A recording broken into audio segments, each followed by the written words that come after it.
this is Rabani. Are you okay? I hope so. Are you happy? I hope so.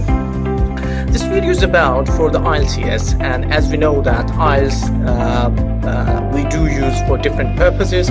We use for immigration purpose, we use for educational purpose. So we have got the two kinds, general one and academic one. All right, so this test is basically belongs to techniques and execution. If you know the techniques well, if you know the execution, you could easily maximize your IELTS band.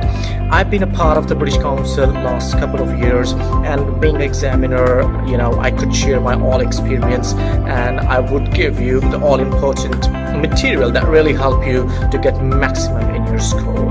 And I was doing in a both way, remotely as well as one-to-one sessions.